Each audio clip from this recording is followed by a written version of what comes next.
एक समय की बात है, एक छोटे से गांव में एक युवा भिक्षु रहता था। उसका जीवन सादगी और ध्यान में बीतता था। वह रोज गांव के मंदिर में ध्यान करता, गांव वालों को शिक्षाएं देता और अपने गुरु के साथ मिलकर गांव की सेवा करता। वह बहुत शांत और संयमी था, लेकिन उसके जीवन में एक चुनौतीपूर्ण समय आया।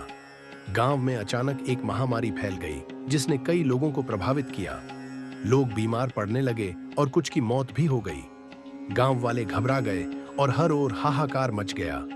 भिक्षु ने अपनी पूरी कोशिश की कि वह लोगों की मदद कर सके, लेकिन उसकी सीमाएं थीं। धीरे धीरे महामारी उसके अपने परिवार तक भी पहुंच गई। उसके माता पिता बीमार पड़ गए और वह कुछ भी नहीं कर सका। भिक्षु को महसूस हुआ कि वह जीवन में पहली बार इतना असहाय है। उसने अपने गुरु से जाकर कहा, गुरुदेव, मैं खुद को बहुत असहाय और दुखी महसूस कर रहा हूं। हर तरफ अंधकार ही अंधकार दिखता है। मुझे समझ नहीं आ रहा कि मैं क्या करूं। गुरु ने उसकी बात सुनकर कहा, समय कितना भी बुरा क्यों ना हो, इन दो बातों को हमेशा याद रखना। ये तुम्हें हर कठिनाई से पार दिलाएंगी।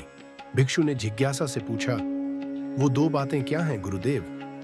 गुरु ने गहरी सांस ली और कहा, पहली बात, यह भी बीत जाएगा। चाहे समय कितना भी बुरा हो, चाहे परिस्थितियां कितनी भी कठिन हो, सब कुछ अस्थाई है। हर कठिनाई के बाद कुछ नया और बेहतर आता है। यह बुरा समय भी एक दिन समाप्त होगा। जब तक हम यह बात समझेंगे, तब तक हम दुख में भी आशा की एक किरण देख पाएंगे। भिक्षु को पहली बात समझ में आ गई, लेकिन वह अभी भी दूसरी बात जानने के लिए उत्सुक था। उसने पूछा, गुरुदेव, दूसरी बात क्या है? गुरु ने मुस्कुराते हुए कहा, दूसरी बात, तुम्हारे हाथ में कर्म है, परिणाम नहीं। जीवन में कई बार हमें ऐसा लगता है कि हम पूरी मेहनत करने के बाद भी हार रहे हैं, लेकिन सच्चाई यह है कि हमारा काम सिर्फ कर्म करना है, परिणाम हमारे नियंत्रण में नहीं है। जब हम यह समझ लेंगे तो हम हर स्थिति में शांति महसूस करेंगे। अगर तुम सही तरीके से कर्म कर रहे हो तो परिणाम की चिंता छोड़ दो, वह अपने समय पर आ जाएगा। भिक्षु ने गहरे विचार में डूबते हुए कहा, गुरुदेव, आपकी बातें सचमुच अमूल्य हैं, लेकिन यह समय मेरे लिए बहुत कष्टकारी है। क्या इन बातों से मेरा दुख कम हो सकेगा? गुरु ने जवाब दिया, सही सोच और समझ के साथ हर दर्द सहा जा सकता है। जब तुम्हें यह समझ में आ जाता है कि दुख भी एक अस्थाई हिस्सा है और तुम्हारा काम सिर्फ अपने कर्मों पर ध्यान देना है, तो दुख का बोझ हल्का हो जाता है। यह ज्ञान तुम्हें इस कठिन समय से बाहर निकालने में मदद करेगा। भिक्षु ने गुरु की बातें ध्यान से सुनी और अपने मन में बिठा ली। उसने सोचा, सचमुच यह समय भी एक दिन समाप्त होगा और मेरे पास सिर्फ एक काम है, अपने कर्तव्यों का पालन करना। वह फिर से अपने कार्यों में जुट गया। उसने गांव वालों की सेवा में अपने प्रयासों को दुगुना कर दिया, बिना किसी चिंता के कि परिणाम क्या होगा।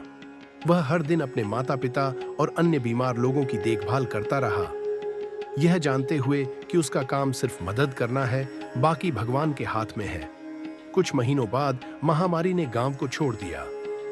कई लोग बच गए और गांव में धीरे धीरे जीवन सामान्य हो गया। भिक्षु के माता पिता भी स्वस्थ हो गए। भिक्षु ने तब समझा कि गुरु की बातें सच थीं। समय कितना भी बुरा हो, वह एक दिन खत्म हो जाता है और हम केवल अपने कर्मों पर ध्यान दे सकते हैं। परिणाम भगवान या समय के हाथों में होते हैं। इस अनुभव ने भिक्षु के जीवन को पूरी तरह से बदल दिया।